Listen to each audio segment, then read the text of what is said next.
Hi, everybody. I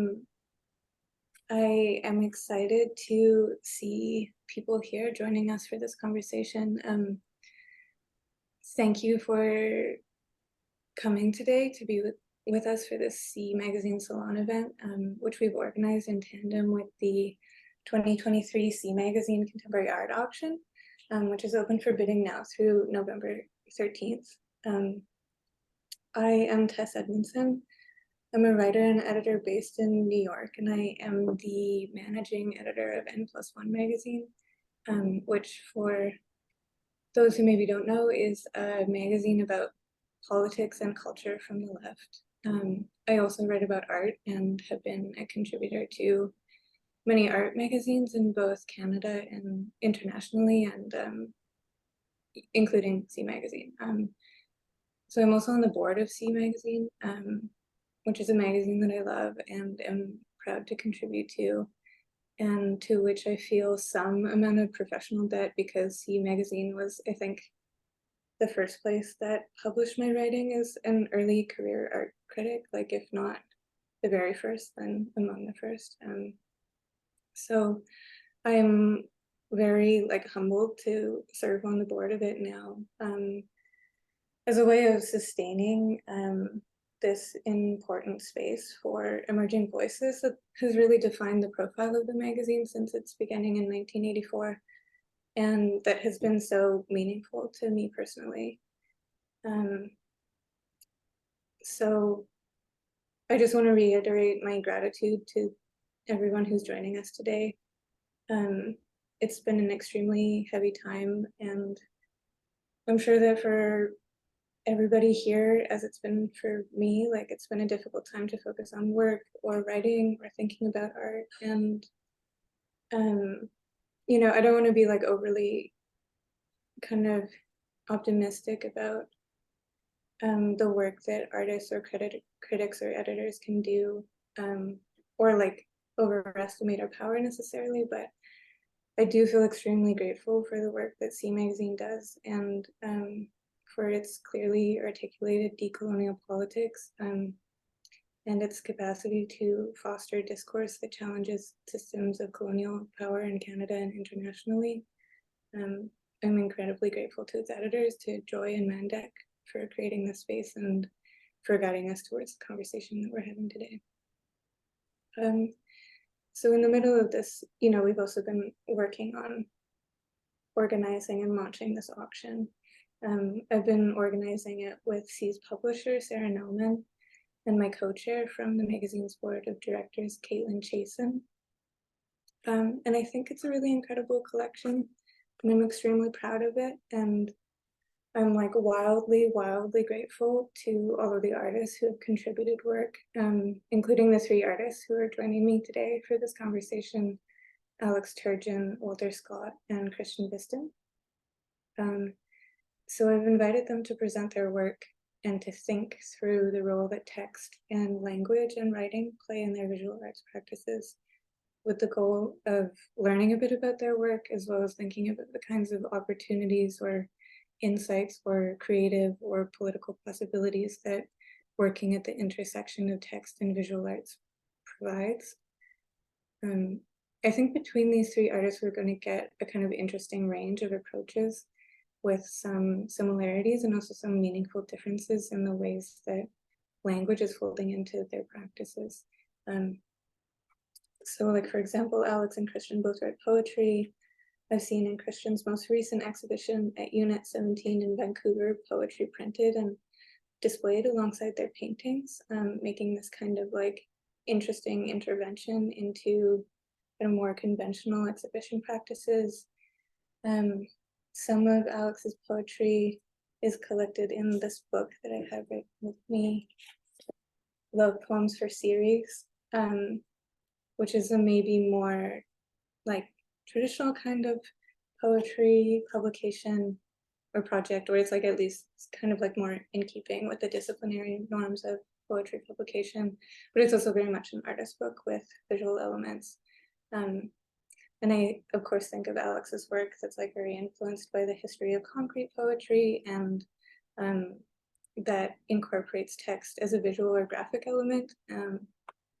And there's a particular work of Christian's that I was looking at in thinking about this panel called, like, this is difficult to say, Filipino fainting, Filipino painting, with this kind of like word slippage in it from 2016, that I think does this as well, uses text or language as a graphic element. Then I also think of Walter's drawings that incorporate written elements, like the exhibition he had at Cooper Cole in 2019, which was an exhibition of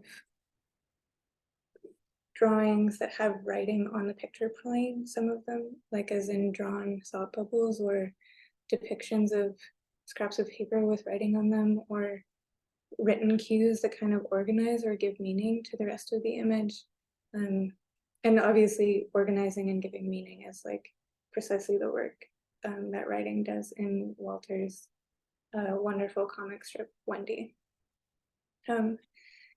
So there are, I think, a lot of like interesting overlaps and commonalities here, as well as like, I think, some productive differences too.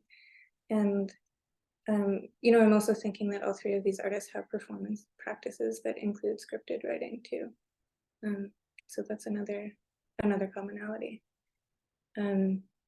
So with all that in mind, maybe I'll transition to introducing Alex. We'll start our conversation today with 3 short presentations from each of the artists, and then we'll move into a conversation between all of us. We'll have some time for a Q&A at the end. So the Q&A function should be enabled here in Zoom, so please feel welcome to send us questions using that function throughout the conversation. And I will present those to Alex, Walter, and Christian during a Q&A period at the end. So I will begin by introducing Alex, and then we'll pass the floor to him to start us off. Alex Turgeon is an interdisciplinary artist whose practice investigates relationships between poetry and architecture, and how together they work to inform the queer subject as built environment. His artistic practice finds interdisciplinary forms through concrete poetry, sculpture, video, and performance, among other expanded media. His work embodies a radical ethos found in printed matter and independent publishing, framing both as distributive tool and political method for making and occupying space. Alex received his BFA from Emily Carr in 2010 and an MFA from Rutgers University in 2020. He has presented work in part at Franz Kafka and Cooper Cole, both in Toronto, Tate Liverpool, KV Institute for Contemporary Art in Berlin, Kunsthalle Zurich, the Contemporary Art Center in Vilnius, and as part of Poetry as Practice, an online exhibition hosted by Rhizome and the New Museum of New York. Alex was awarded a 2022-2023 Junge Akademie Fellowship at the Akademie der Kunst in Berlin, and has participated as an artist in residence at the Banff Center for the Arts, Rupert in Vilnius, Fondazione Antonio Ratti in Como, and Autodesk Technology Center in Boston.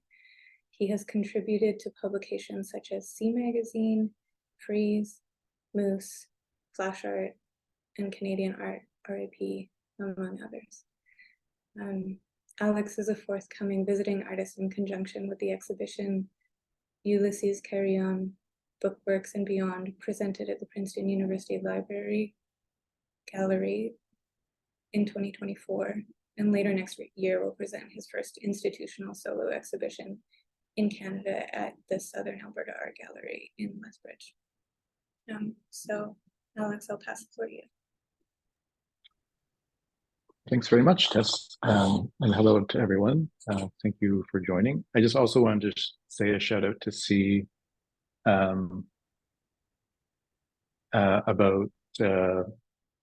thanking about how much I am supportive of this publication, and it also was the first place I have ever wrote or published any sort of critical writing about art, and I'm really grateful for that opportunity. and I have been, contributing in various degrees as an artist, a writer, contributor to these auctions ever since. So big shout out to C, and I'm very supportive of what they do as a project here and support for artists. So I'm going to just share some images and talk quickly within my 5-minute allotted time relating to the work that I have as part of the auction, which is this piece here. It comes from a series titled 5 Condos, which originated from research I was doing as part of a grant project at the Archives, which is basically the gay and lesbian or LGBTQIA plus archives, Center for Archives in Toronto. And in doing some research around, at the time, a few different cities, specifically Halifax, Montreal, and Toronto, and as well as the surrounding rural areas, in relationship to queer histories and build spaces and building initiatives.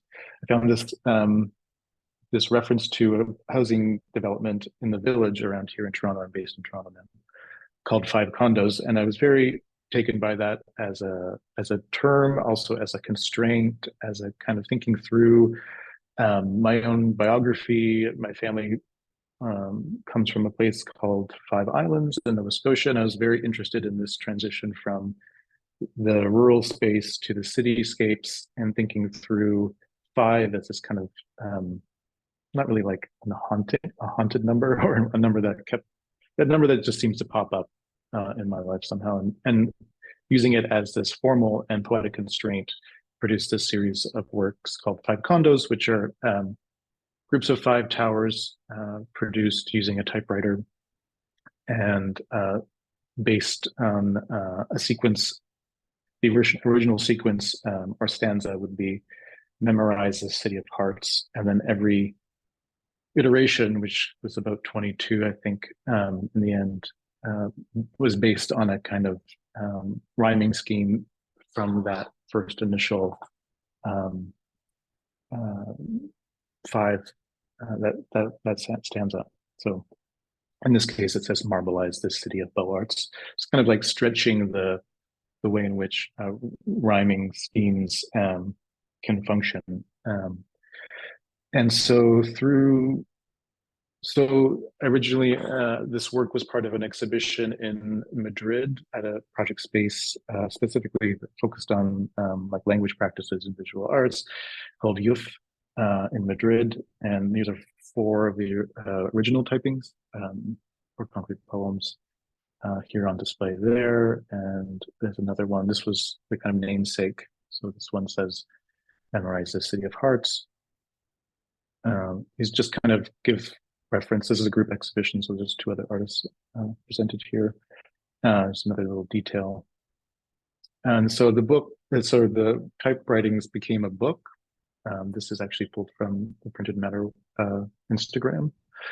I don't have good photos myself, but so it's just kind of like, I wanted to show how one work can evolve through my practice, which involves very much language practices, but also visual arts practices and graphic design practices, as well as printed matter, those sort of things.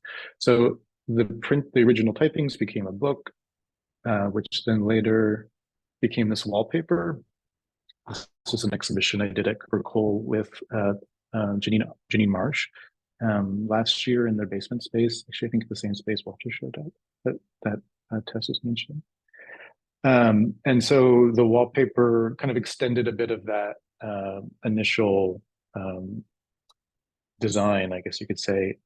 And then when I was scanning them in to digitize them, I basically moved them in the scanning bed, and so they kind of look like they're dancing or falling apart. And then this in the middle is a separate work, which is also made with a typewriter. It's the CN Tower. Another version, and you can kind of see it. It kind of created this this space with all the repeating forms. It kind of became kind of cacophonous. And then this is it work by Janine. And she also filled the floor with scale model figures. And the show was called This City. So there's a kind of play between the citizens and the sort of cityscapes here. And then as the work evolves, this is from the Kunsthalle Zurich. This is they have a project space in the basement, and I did a performance piece where I've always been wanting to figure out a way to do a reading, a performative reading of concrete poetry. Concrete poetry has always been defined as more or less visual. So how do you read something that's meant to be seen? And so here I have this camcorder being live feeding. This is the kind of after the performance installation, but in the performance, the camera reads or sees the surface of the table, and I read the poems, but basically read a number of different words to create a letter. So rather than repeating the words over and over and over again, as they do in the image, select certain ones that create a new kind of stanza that in turn create another letter, which in turn creates another poem as a book. So each page gets a different letter, and sort of ultimately kind of creating this sort of font, basically. And this is an image from the performance, so you can see a bit more of the kind of interface of the camera. And so this font then becomes something that can be like redisplayed and rearticulated. And so this is an exhibition that happened earlier this year in Istanbul at a gallery called Sanatorium. And basically the work is another poem, or like a text-based work. So the letters spell out the sentence, which is kind of something that's been playing in my mind for some time now. If home is where the heart is, then where is the heart is? So it's a kind of play on a kind of, yeah, the grammar and the syntax of words and English as well. So there's a kind of also play on, yeah, on legibility as well. And you can sort of see people reading it, and the sort of scale here. So this is more designed as a grid, where the previous wallpaper was more of this kind of cascading, moving, activated individual kind of collections of buildings that then become the city. And here you have it as a kind of as a gridded city, which is maybe more akin to something like New York or Toronto, where they also spell out and kind of speak from their built spaces. That's all I had organized. I'm not sure if that's exactly 5 minutes, but I feel like I should keep it short. So thanks.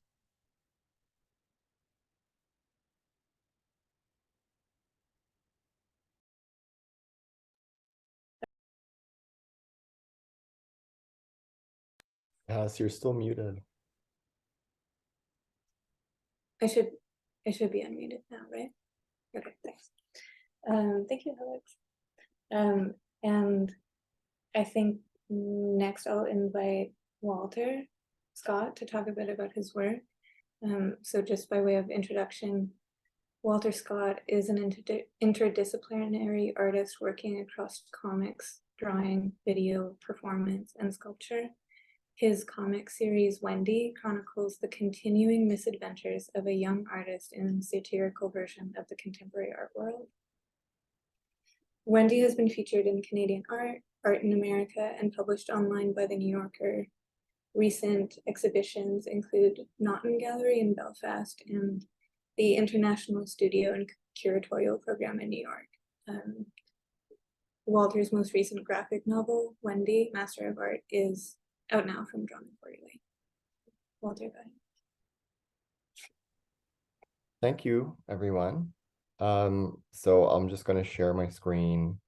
I'll be brief so we have more time to chat.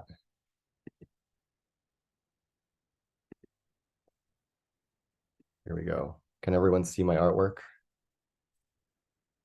Yes. Okay, good. So I'll jump all over the place because that's kind of my style.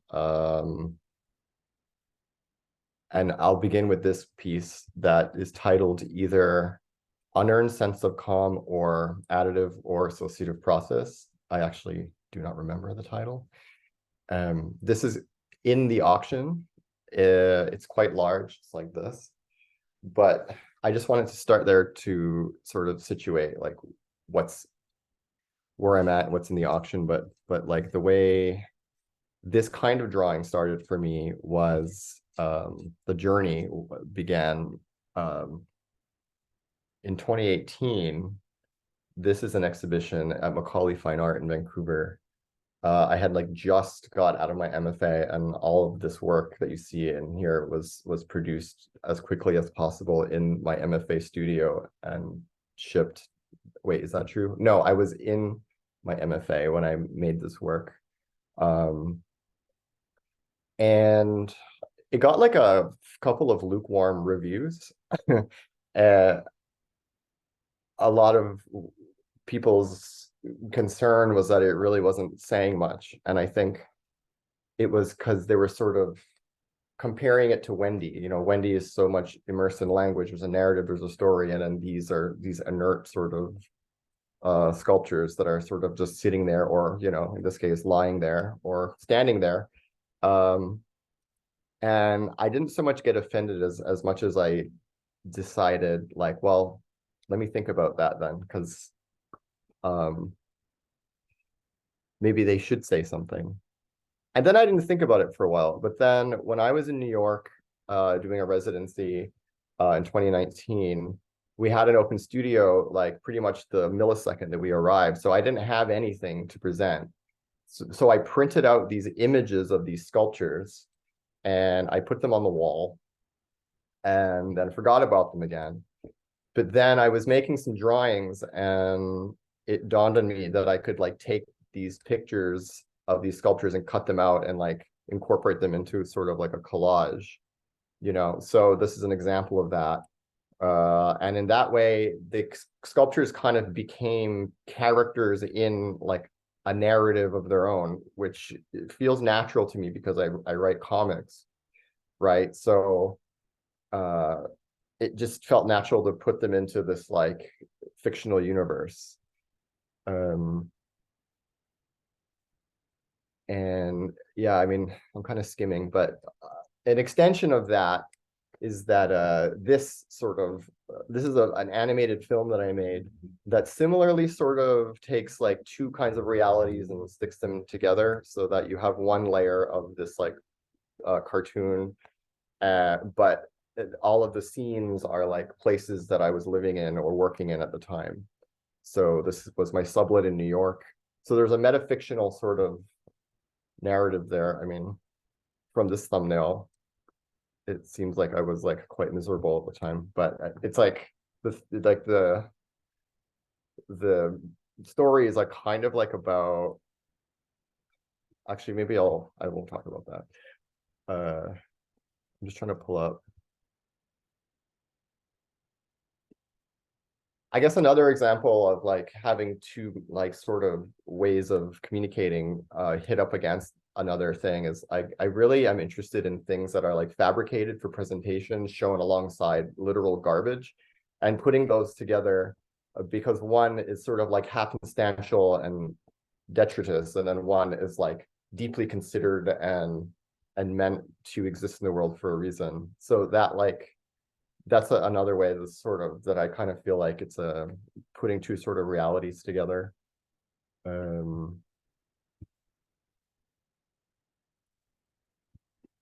And this is Wendy.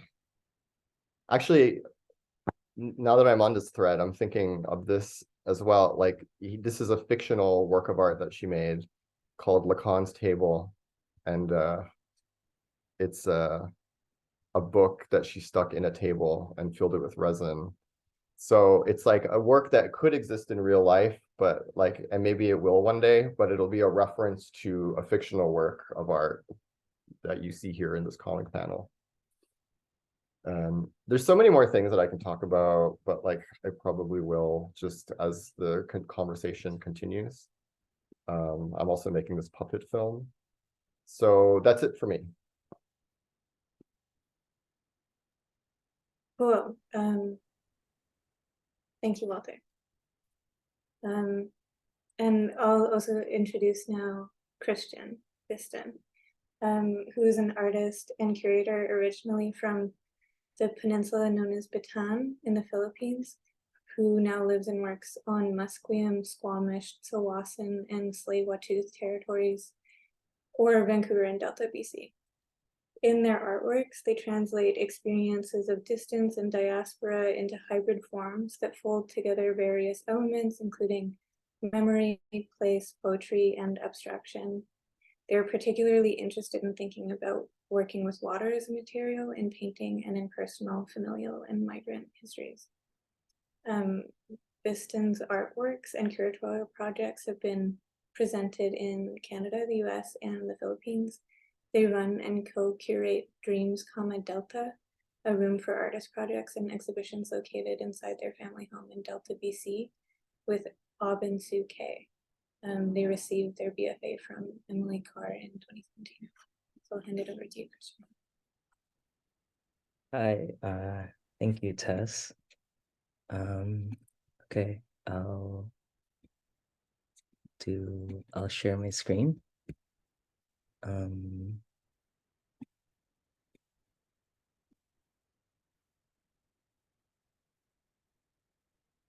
Is that visible? Okay.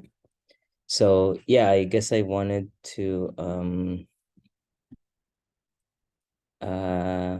just run through some images of my text. I wanted to read some poems because that's kind of, I think, like the textual aspect of my work that or that's a textual aspect of my work that accompanies a lot of the kind of paintings and different material stuff. And I thought it would just be more directly related. So I'll run through some images and read some text at the same time. We'll see how it goes. The bamboo cutter suggests we split it into 8 instead of 6. We are talking bamboo. Book, book, book, book, book, book, book, book, book, book, book, book, book, book, book, book, book, book. 10 inches of circumference are split into 8 radiated cords. I clean these cords with a knife, rid of stray hairy fibers and ridges and bumps, a sense of touch.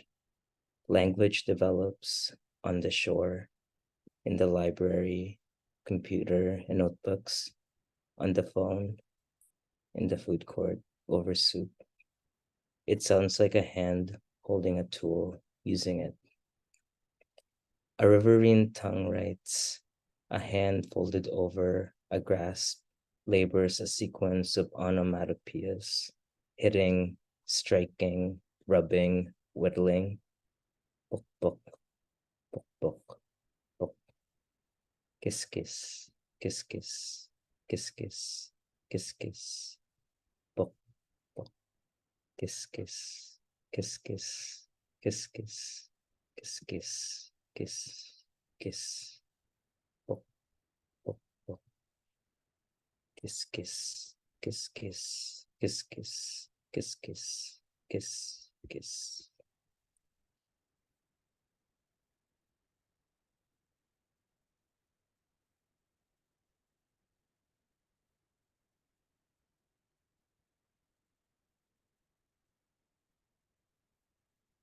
Spending a month in humidity, drowned with winds from the province, some things in me have changed. I've reflected a lot. A lot of it happened under my grandma's mango tree. That's a quote from my sister, Wendell Vistan. I read Wendell's poem in our house in Ladner, where she wrote it. Her writing is like mine. Her words resemble a question I had. I read them in rooms under a tree. In her words, I place myself. She describes a distance and farawayness, shared words, a sentence. What is a distance between where we are writing from and the things we write about? From continues, etymology grows, distancing from true, from the mango, from the apple, from under fruit trees, from the computer screen, from paper. A word away, a question widens in this stretch. The beach reaches across. Between is liquid. Is there a symmetry in longing? I watch something dry to see. Time away as the water. The surfaces, memory, wrought vulnerabilities, a color revealed in wetness. I've reflected a lot, she writes. A lot, a lot. I misread and reimagine a lot in its reflection. A lot with a mango tree in Zambales, next to a lot with a greenhouse in Ladner. A comma is a small spike in the ground in between.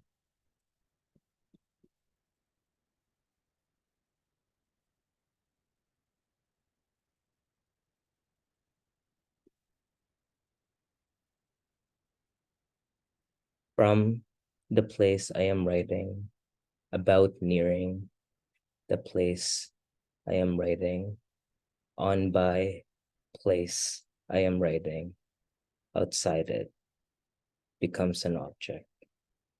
What is a place when you leave it? About circles, circling without touching what it's about. Room for mistakes, stains from water evaporating around your movement on the page. Cup the wet edges. The painted thing holds what I wrote across, what water does.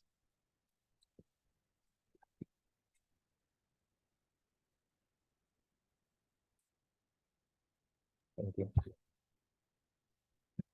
Cool. Thank you so much, Christian. That was beautiful. I think we can move now into having a conversation between all four of us. And I think, Christian, thinking about your presentation, I know that you, in a way, like introduced your presentation as a way of explaining like the relationship between poetry and the sort of like more material visual art practices. So like maybe this isn't a question that you want to answer, or maybe you feel like you've already answered it in a way, but I do wonder about like how you think about the relationship between your poetry and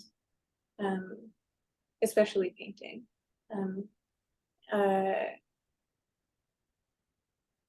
Yeah, I do think of, I'm ready for anybody who, you know, I invite people to challenge me on this, but like I do think of painting as the medium that is like the most opposite from language, or like that somehow it has like the most distance from language. Maybe that's just like my relationship to it as a critic. In some way, like I really struggle to put into words what I think about painting, what it makes me think, or what it makes me feel, or even just like explaining what it's doing. So yeah, I always think of it somehow as like being really on the opposite spectrum from language.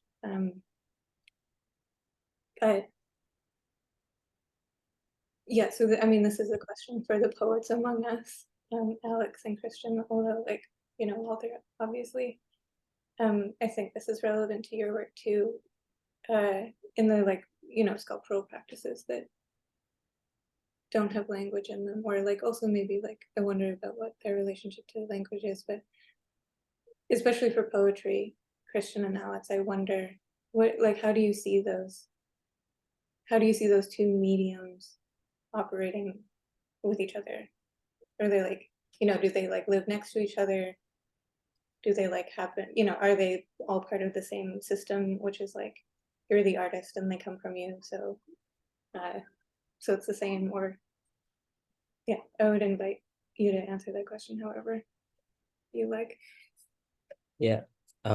Yeah, thanks for the question. I can start. I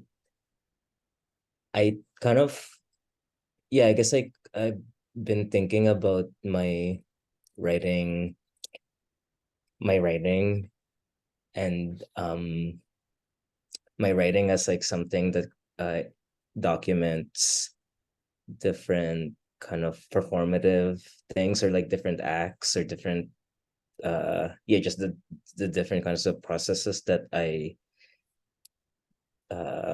undertake in my artwork. Like, I mean, usually it's like in the process of making an artwork that like a piece of text kind of comes to be for me. And I think and in that sense, I think to me it relates to painting, because I also think of my painting as one that is like indexical of just like a series of like decisions and gestures that have consequences, or like I think of like these gestures and then these kind of consequences manifest in a painting for me. So to me, like, they relate in the sense that they're both like cumulative of like an act, or like a physical action. But I get what you're saying, that painting or like that language and painting is kind of, I don't know, I was like reading this book recently about Elizabeth McIntosh's work, and she has like a piece of text in it about titles, or like about like titling her work, and how that kind of, how just like uh how much power the putting a piece of text in relation to an abstract image can be. But maybe that's why if there's more words, it's like then it becomes less consequential, you know, like it, that like if you put just like a whole actual poem next to a painting, then like you do kind of think of them in the same, or like you, one doesn't overtake the other, because they're just kind of equally as complete. Yeah. I just want to jump on that. And I was thinking, I think that's really quite interesting about what you were saying, Christian, that the text and the painting can next to each other as a full poem rather than as a title, can be as, you know, as complete as a painting and read in the same way. Because I also would say that I think of it all as structure, and that's kind of borrowing from this architect I've been researching, John Haydock, and he talks about, he had worked with, of course, architecture, but also poetry, published several books of poetry, and also was a sort of painter in its own way or own right, those drawing, painting, and refers to it all when like reflecting on the various practices of his work, or the various disciplines of his work, refers to it all as structure. Language is structure, architecture is structure, painting is structure. It's, you boil it all the way down to its fundamental level, it's all about the relationships between things, or structural lattices, perhaps. And so that resonates with me a lot. And I guess just to also say that I came to poetry through sculpture, and thinking about wanting to construct compositions without physical objects. So, which was kind of like a way of dealing with being broke, which, you know, for better or worse, is like still the case. But like thinking, like using language to kind of sculpt, and I kind of started to define it for myself as, when writing poetry, maybe more of like a formal poem, as being along the lines of like sculpting the negative space around the subject. So, and that kind of just moved into thinking about the visual realm within language, and that poems themselves are kind of these additive structures that often, you know, stack. alluding to towers. Really silly, but that's kind of where it came from me. Well, yeah, I think maybe this ties into this question that Walter, I wanted to ask you, you know, because your writing practice, your writing style, and the way that writing appears in your work is, yeah, it's more narrative. And I was interested in when you were just showing us images and talking about your work just now, like the way that you talked about staging these sculptures as a fiction. You know, and even like obviously when talking about comics, like comics is obviously a mode where like, you know, there's no differentiation between text and image. It's like part of the same system, or like their combination is like what makes it what it is. And yeah, I wonder like what is your process for making these sort of like image-based narrative works? Do you think about story first, or do you think about like images first, or like what is, and do you like how, also I wonder if you have ideas about like narratives that you want to enact in your work, how you kind of like choose what medium to put them into.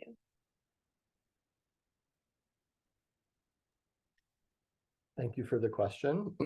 I think there's like a bravery of language that I do not possess as much as the other two panelists here, in the sense that for me, it's always been comforting to have language couched and protected by a literal comic bubble that, like, if the artwork is potentially failing, the language can pick up, or if the language is kind of failing, the artwork can pick up. That, like, it's like a ship and it's moving in one direction, swaying from side to side, that like there's a lot of permissiveness in the way of making comics. There's like a lot of fucking up you could do and it could still work, right? And then I think about you know, my art practice over here,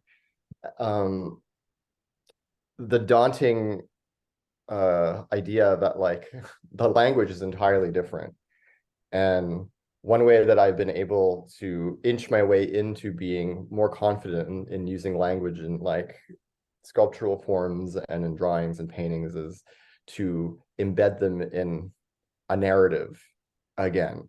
So like I have some drawings, but it's like there'll be a drawing of a painting inside, and then the text is like in the painting.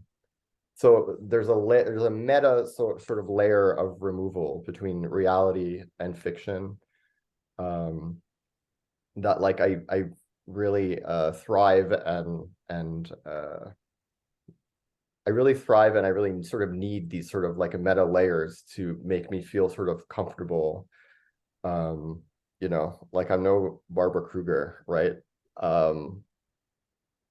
I, you know, would, I don't know, that sounds like I would like to be, but yeah, so I guess I'm not sure if I'm answering any question at all right now, but like the layers of fiction that I operate in are very important to me and vital to how I can use language comfortably or feel like it's effective and part of a larger system.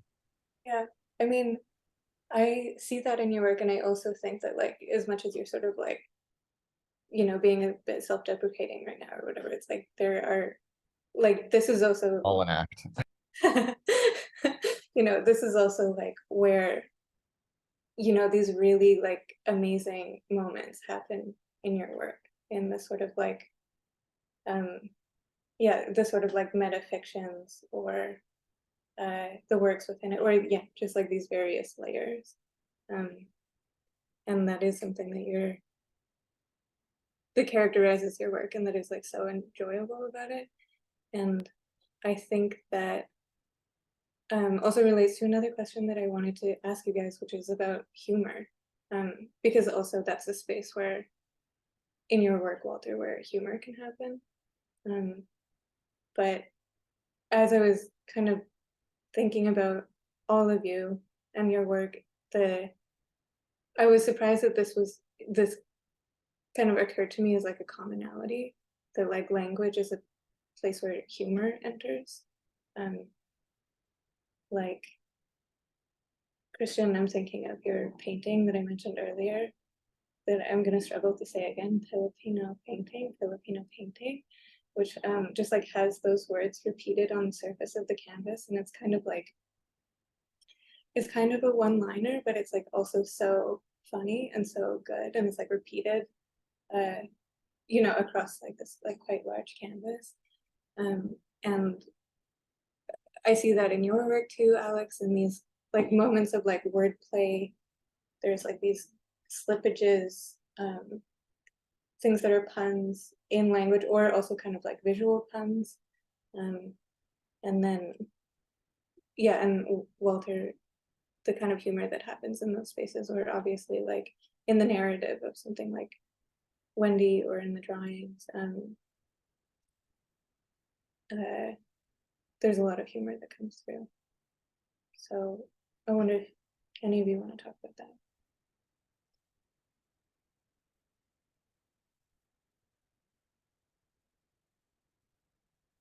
Well, it's funny, the minute you try to dissect humor, it becomes not funny.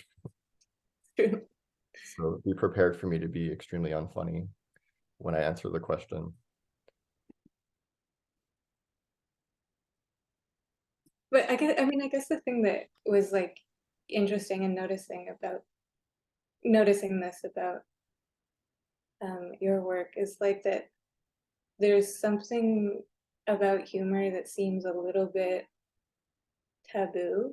Like it seems like it's like, especially in the sort of like dryness of like a contemporary art space, it seems like it kind of works against the like seriousness of conceptualism, or of like, yeah, a sort of like minimalist conceptual art apparatus. And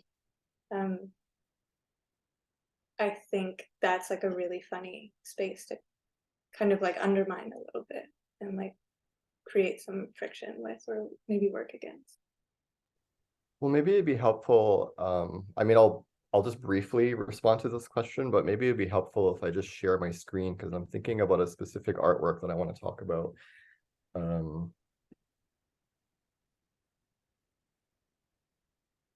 Down here. Where is it? Yeah, so I have these neons that I fabricated, and they have been presented in various galleries and institutions. And when I got them back to my studio, they were in these boxes, completely inscrutable. Like, it's actually really difficult to know what the neons are supposed to represent, because they're just sort of packed in this box and kind of like pushed together. And I was thinking about sort of the anxiety of presentation, being an artist, but also maybe the anxiety of being an artwork as well. That like the institutional pressures that we feel, the artwork is also feeling, right? Some like reviewer, like, because this is in Toronto during the pandemic, said that like they walked in and the boxes were this presentation was an immediate summary of like the current moment, where everybody is completely disheveled and pulled apart, but also completely confined. So I think that, like, this is supposed to be funny as well. So I think the slapstick of like the artwork in like a half state of presentation is and the absurdity of trying to decipher, because the neons are also blinking, like trying to decipher what this thing was supposed to represent, like, is also a play on like sort of like the inscrutability of language, maybe, or the inscrutability of artworks that attempt to communicate. And so that's that. I'm going to stop sharing my screen. Cool. Yeah, when you kind of brought up that question, yeah, the absurd, I connect with the idea of absurdity as well. I think there's for me, like there's a lot of, well, I think like text, I like use text to like make these like propositions. Because a lot of the things I write or that I end up putting in my artwork, I have to speak them or I have to read them, or like to me that's kind of the ideal way that they're delivered. And like for example that Filipino painting text is actually like I see that as a script. So like I when I was installed at ArtSpeak, I like did a reading of the whole of all of those individual words like that line the gallery. And I mean, I think I'm glad that you find it funny, because I think it's like not, it's to me like I don't think I'm like an inherently funny, or like my work isn't inherently funny, but I do find myself in like these kind of situations where I have to do something for like a period of time, or just do something but via the text that I have to think it's funny, so that I can kind of just like repeating saying the same word over and over again and like watch what happens to it. So yeah. I'll just chime in. I guess it's my turn now. I was just thinking about absurdity, actually, and what you were saying, Christian, again. And I just also think that fiction, humor is also a way of sort of reflecting the absurdity of reality as well, in a lot of ways.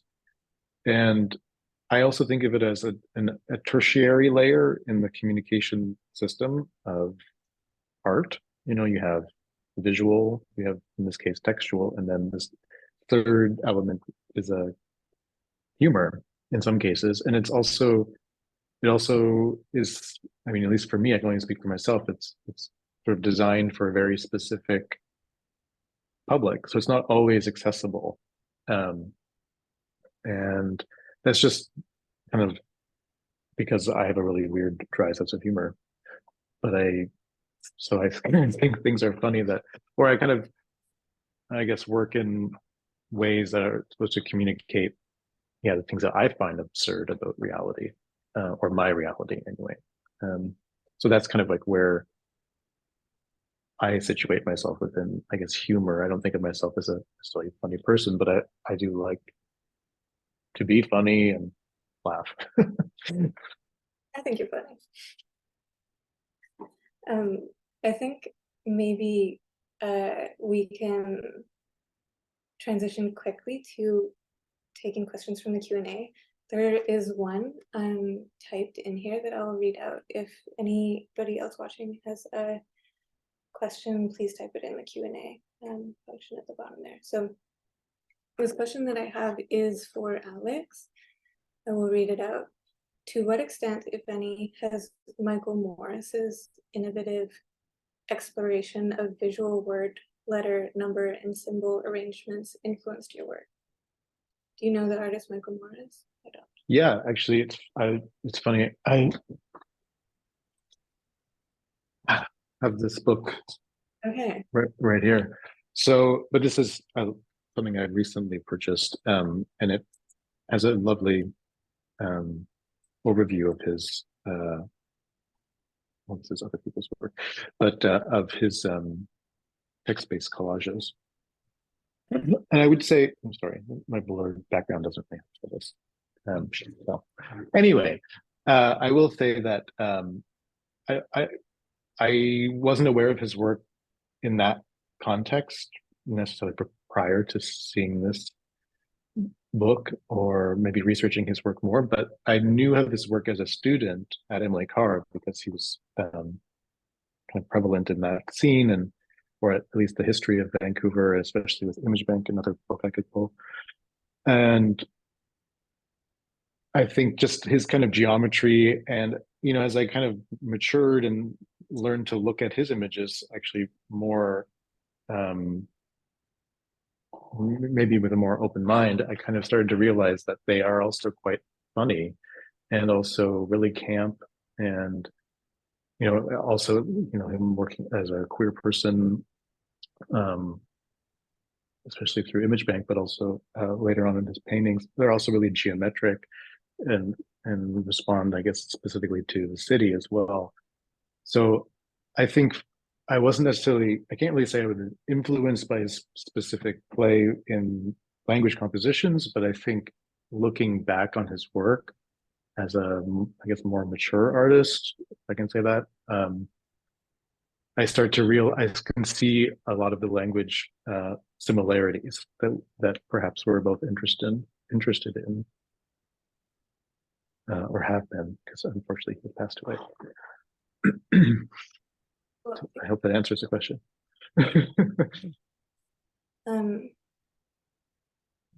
Another question for you, Alex. Ooh.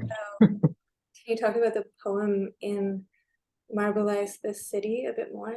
Is there a full text of the poem, or is the poetry what is already typed out in the work? Yeah, so the poem is the work. I guess the collection is maybe more something else as a book format. So they all I have all the poems in the book exist as typewriting or concrete poetry done by a typewriter in the same thing that's donated for this auction. But I think of them as discrete objects as originals. Of course, they would be nice to see as a full, I guess, grouping, but I don't think of them really as I think in the context of the artist book, then they operate more as stanzas in a full poem, but as I guess artworks, I think of them as like hermetic worlds that are in a way designed to, I guess, critique the city life in some way, but also kind of be these like autonomous objects, or like maybe I should say more something like pulled like parts of a diverse city complexity, just kind of like modular parts of something that is maybe a bit bigger.